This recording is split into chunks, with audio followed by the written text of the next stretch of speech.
Seperti firman Tuhan katakan, jika engkau makan atau jika engkau minum atau jika engkau melakukan sesuatu yang lain, lakukanlah semuanya itu untuk kemuliaan Allah. Kesempatan hidup yang Tuhan berikan, ku mau pakai memuliakan Tuhan, melayani, mengasihi sesama seperti Bapa mengasihiku. Kesempatan hidup yang Tuhan berikan, Katakan, ku mau pakai memuliakan Tuhan, melayani, mengasihi sesama seperti Bapa mengasihiku. Di sisa umur hidupku, selama ku masih kuat, apapun yang ku mau menyenangkanmu. Ku mau Katakan, menjadi roti terpecah, menjadi anggur tercurah, menjadi berkat bagi sesama. Ketika kita percaya bahwa hidup kita telah dibeli dengan harga yang lunas dibayar, maka kita mau serahkan seluruh hidup kita dan mempergunakan tubuh kita untuk kemuliaan Allah. Katakan, kesempatan hidup. Kesempatan hidup yang Tuhan berikan, ku mau pakai memuliakan Tuhan. Katakan, melayani, mengasihi Haleluya, sesama, seperti Bapa mengasihiku. Di sisa umur hidupku, selama ku masih kuat, apapun yang ku perbuat, ku mau menyenangkanmu, menjadi roti terpecah, menjadi anggur tercurah, menjadi berkat bagi sesama. Kita mau katakan sekali lagi, di sisa umur hidupku, selama ku masih kuat, apapun yang ku perbuat, katakan, ku mau menyenangkanmu, menjadi roti terpecah, menjadi anggur tercurah, menjadi berkat bagi sesama, menjadi berkat bagi sesama, menjadi berkat bagi sesama. Biarlah segala hormat dan kemuliaan hanya bagi Tuhan saja. Haleluya.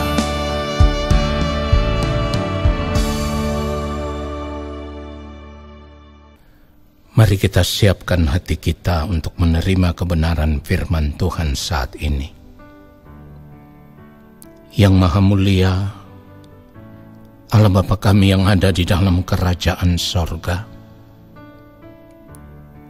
kembali saat ini kami semua anak-anak-Mu ya Bapa ada di hadapan-Mu. Kami mau berdiam diri di dalam hadirat-Mu ya Tuhan. Kami mau menyediakan waktu yang terbaik untuk duduk diam di kaki-Mu yang Maha Kudus. Kami rindu akan kebenaran firman-Mu. Kiranya Bapa berkenan berbicara bagi kami, mengisi bejana hati kami dengan setiap kebenaran firman-Mu ya Tuhan. Lalu Roh Kudus Tuhan memimpin kami, memberikan kepada kami hikmat, pengertian, supaya kami boleh mengerti setiap kebenaran firman Tuhan yang kami dengar. Kuduskanlah setiap keberadaan hidup kami, karena kami menyadari seringkali cara hidup kami tidak tepat, tidak sesuai dengan apa yang Bapa kehendaki. Ampunilah kami. Roh Kudus Tuhan mengurapi kami, supaya kami ada dalam pengurapan Allah ketika kami mendengarkan kebenaran firman-Mu. Urapi hamba-Mu secara khusus ya Bapa. Hamba tidak dapat berbuat apa-apa jika Bapa tidak menaruh perkataan di dalam lidah bibir mulut hamba untuk disampaikan. Hamba hanyalah alat. Biarlah setiap perkataan yang hamba ucapkan itu merupakan kebenaran yang berasal dari hati Bapa, dari pikiran dan perasaan Bapa. Di dalam nama Tuhan Yesus Kristus, kami siapkan hati kami untuk menerima setiap kebenaran firman Tuhan saat ini. Haleluya. Amin. Saudaraku yang dikasihi oleh Tuhan Yesus Kristus, setiap manusia pasti memiliki sesuatu yang dianggap paling berharga di dalam hidupnya. Sesuatu yang dianggap paling bernilai di dalam hidupnya. Sehingga apa yang dianggap berharga atau bernilai ini, saudaraku, tanpa disadari akan mengikat setiap orang.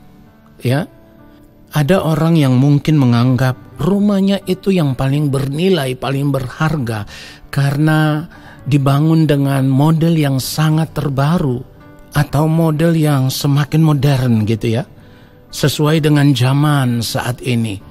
Nah saudara, ada juga orang yang menganggap bahwa yang paling bernilai atau yang paling berharga itu adalah kendaraannya, ya, mobilnya dengan harga yang cukup mahal.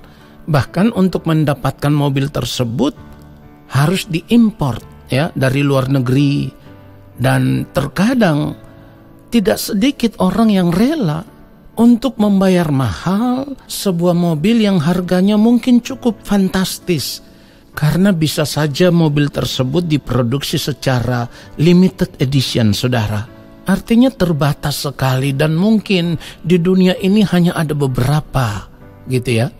Ada juga orang yang menganggap bahwa yang paling bernilai atau yang paling berharga bisa dalam bentuk barang-barang branded tertentu yang dipakai, jam tangan, ikat pinggang, sepatu, saudaraku ya. Bisa juga tas atau barang-barang branded lainnya. Dan masih banyak lagi, saudaraku. Kalau yang tadi saya contohkan itu adalah kebanggaan-kebanggaan diri bagi orang-orang yang memiliki taraf hidup yang high class gitu ya. Orang-orang yang berada, orang-orang yang kaya, yang hidup dalam kemewahan, kelimpahan ya. Harta kekayaan yang berlimpah itu, saudaraku, bukan berarti lalu orang-orang dengan taraf hidup yang rendah atau orang-orang yang miskin juga tidak memiliki kebanggaan. Pada dasarnya semua manusia pasti memiliki ada kebanggaan terhadap sesuatu yang ia miliki, yang dianggap itu yang paling bernilai, itu yang paling berharga. Ya, misalnya saja saudaraku, dalam taraf ekonomi yang rendah, seseorang bisa memiliki sebuah motor keluaran terbaru dari merek tertentu, walaupun untuk mendapatkan motor itu juga harus dibeli dengan cara nyicil atau kredit, saudaraku. Orang bisa saja merasa itulah yang paling berharga, itulah yang paling bernilai, saudaraku. Memiliki sebuah handphone keluaran terbaru, ya. Dan untuk mendapatkan handphone tersebut, ia harus rela menabung beberapa bulan atau 1 tahun.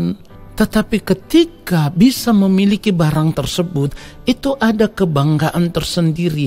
Barang itu seperti memberi nilai diri, ya, membuatnya begitu berharga.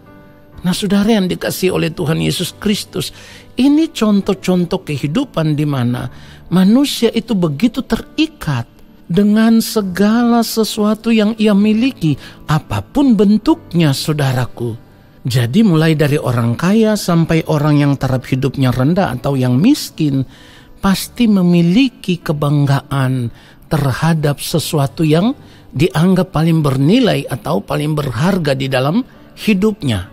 Nah, saudara yang dikasihi oleh Tuhan Yesus Kristus, sebagai orang percaya, kalau kita menaruh nilai diri kita pada barang tertentu yang kita miliki dan kita anggap itu yang paling berharga, maka sebenarnya kita tidak pernah memiliki kehidupan yang bernilai tinggi di mata Allah. Karena semua itu adalah kesia-siaan, semua itu adalah sementara, semua itu tidak bertahan sampai di kekekalan, saudaraku. Jika demikian, pertanyaannya sekarang, yang bisa bertahan sampai di kekekalan itu apa? Ya, kekayaan hidup yang bisa kita pertahankan sampai kita berada di balik kematian itu apa?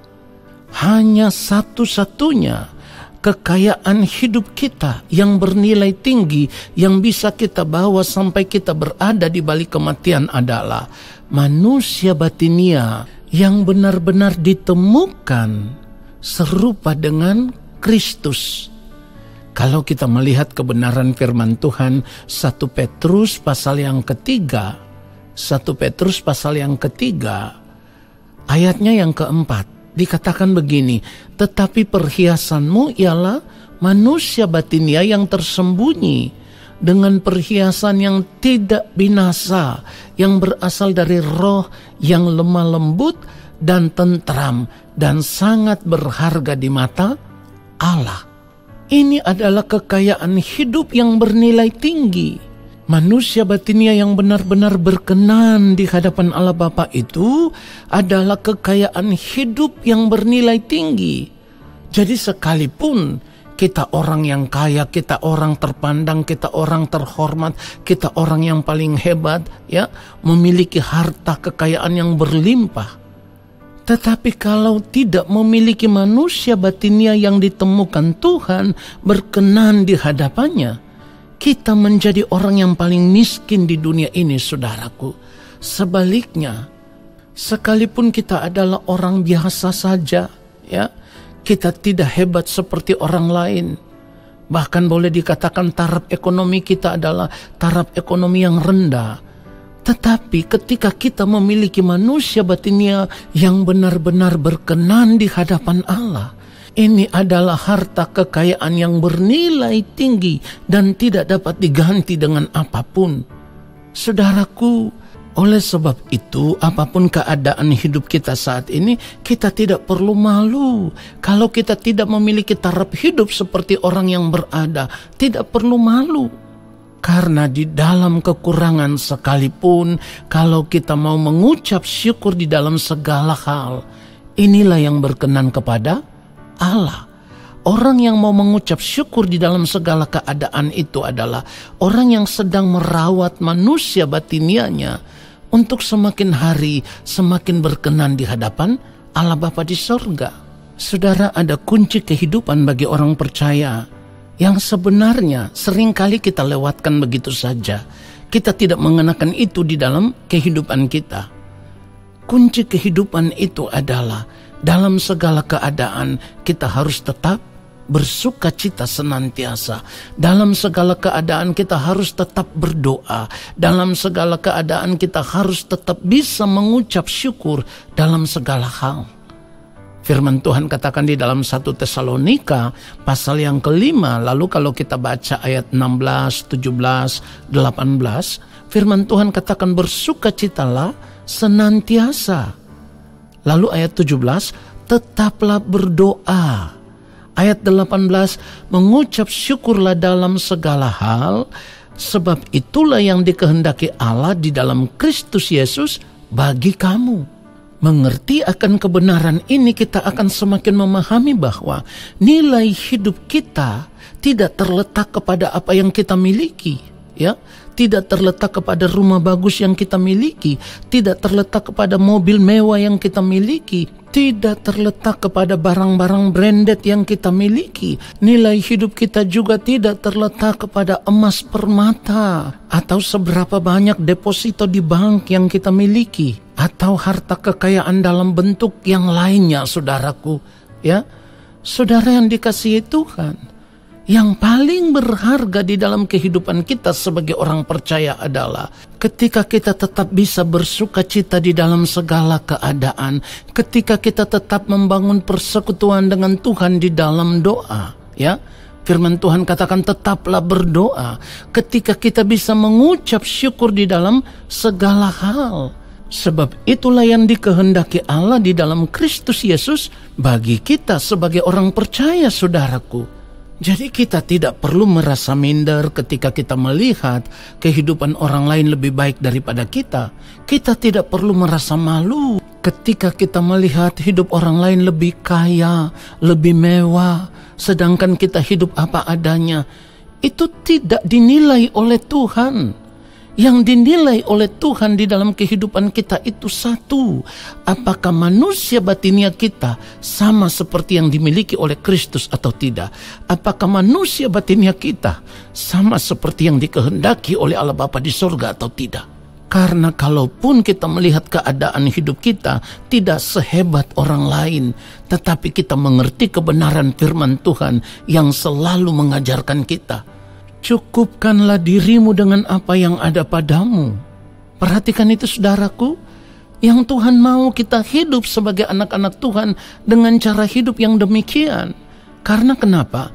Kalau kita tidak belajar untuk mencukupi diri kita dengan apa yang ada pada kita, maka ketika kita melihat orang lain lebih hebat, lebih kaya, ya, lebih berhasil daripada kita, maka yang timbul di dalam hati dan pikiran kita adalah adanya kecemburuan sosial. Kita merasa iri melihat orang lain berhasil, ada rasa dengki, ya. Kadang-kadang kita akhirnya tidak suka melihat orang lain lebih sukses dari kita. Ini semua tidak dikehendaki oleh Allah. Dalam segala keadaan kalau kita bisa mengucap syukur, itu yang luar biasa. Sebab firman Tuhan juga katakan apa? Asal ada makanan dan pakaian, cukuplah. Lalu kalau kita melihat di dalam Ibrani 13 ayatnya yang kelima, firman Tuhan katakan begini, janganlah kamu menjadi hamba uang, dan cukupkanlah dirimu dengan apa yang ada padamu. Karena Allah telah berfirman, aku sekali-kali tidak akan membiarkan engkau, dan aku sekali-kali tidak akan meninggalkan engkau. Perhatikan itu, saudaraku, ini janji Tuhan. Jadi kita tidak perlu malu melihat keadaan hidup kita. Sebaliknya, kalau kita pun menjadi orang yang berada, orang yang kaya, orang yang hidup dalam kelimpahan, kemewahan, itu pun tidak boleh membuat kita menjadi orang yang sombong, ya. Tidak boleh bangga dengan semua yang kita miliki, harta kekayaan apapun yang kita miliki. Itu tidak boleh membuat kita merasa hebat, merasa lebih terpandang, terhormat daripada orang lain. Itu tidak bernilai di mata Allah, saudaraku. Kalau kita menaruh harga diri kita, prestis hidup kita hanya kepada apa yang kita miliki, kita akan menjadi orang yang begitu mencintai uang. Karena kita mengukur segala sesuatu dengan uang, saudaraku. Padahal firman Tuhan katakan apa? Kalau kita melihat 1 Timotius pasal yang ke-6 ayat yang ke-10, firman Tuhan katakan, karena akar segala kejahatan ialah cinta uang. Sebab oleh memburu uanglah beberapa orang telah menyimpang dari iman dan menyiksa dirinya dengan berbagai-bagai duka. Jadi perhatikan itu, saudaraku. Orang yang kaya, yang hidup dalam kelimpahan, kemewahan, belum tentu orang yang hebat. Saudara perhatikan ini. Kekayaan hidup bagi orang percaya yang bernilai tinggi adalah ketika manusia batinnya kita ditemukan serupa dengan Kristus. Kekayaan hidup bagi orang percaya yang bernilai tinggi adalah ketika dalam sepanjang hari-hari hidup kita, kita hanya hidup untuk melakukan kehendak Allah Bapa di sorga. Inilah kehidupan yang berharga itu, kehidupan yang bernilai tinggi itu, saudaraku. Sebab pada kenyataannya bukan seberapa kayanya kita yang menjamin kita masuk ke dalam kerajaan sorga. Karena apa? Kekayaan kita tidak bisa membeli keselamatan, saudaraku. Kekayaan kita tidak bisa menjamin kita bisa masuk dengan mudah ke dalam kerajaan sorga. Contoh nyatanya sudah sangat jelas, saudaraku, ketika ada orang muda yang kaya hendak datang mengikut Tuhan Yesus. Tuhan Yesus berkata kepadanya, saudaraku, jikalau engkau hendak sempurna, pergilah, jualah segala milikmu dan berikanlah itu kepada orang-orang miskin. Maka engkau akan beroleh harta di sorga. Kemudian datanglah kemari dan ikutlah aku. Tetapi apa yang dikatakan oleh Tuhan Yesus itu membuat orang kaya itu pada akhirnya pergi dengan perasaan sedih. Karena apa? Karena hartanya banyak. Kenapa dia pergi? Karena hatinya begitu terikat dengan apa yang dia miliki. Padahal dari perkataan Tuhan Yesus itu, Tuhan Yesus hendak berkata, kalau engkau punya segala sesuatu, kalau engkau memiliki lebih daripada orang yang lain, jadikanlah hidupmu sebagai roti yang terpecah dan anggur yang tercurah, supaya orang lain pun bisa melihat pertolongan Tuhan lewat hidupmu. Dan dengan cara hidup yang seperti itu, engkau bisa memuliakan Allah Bapa di sorga. Saudaraku, ketika orang kaya ini pergi dengan sedih, ya, di dalam Matius pasal yang ke-19 ini, ayatnya yang ke-23, Yesus berkata kepada murid-muridnya, aku berkata kepadamu, sesungguhnya sukar sekali bagi seorang kaya untuk masuk ke dalam kerajaan sorga. Perhatikan itu, saudaraku. Jadi kita harus melihat bahwa apa yang Tuhan Yesus perintahkan itu tidak hanya berlaku bagi orang kaya saja, tetapi bagi kita semua di dalam segala keadaan hidup, di mana kita tidak boleh menaruh nilai diri kita kepada apapun yang kita anggap itu paling berharga, itu paling bernilai, itu paling berarti bagi kehidupan kita. Tetapi nilai diri kita yang sesungguhnya adalah ketika kita benar-benar mau berjuang untuk hidup serupa dengan Kristus. Inilah harta kekayaan yang sangat bernilai tinggi. Sebab orang yang mau berjuang untuk hidup sama dengan Kristus berarti semakin hari manusia batinianya akan semakin dibaharui. Jadi ingat baik, saudaraku, apa yang kita anggap itu berharga, bernilai, itu berarti bagi kehidupan kita. Kalau kita menaruh nilai diri kita, nilai hidup kita hanya tertuju kepada itu semua, maka kita memiliki kehidupan yang tidak berkenan di hadapan Allah Bapa di sorga. Itulah kenapa tadi saya katakan bahwa kekayaan hidup yang kita miliki tidak bisa digunakan untuk membeli keselamatan, saudaraku. Tidak bisa.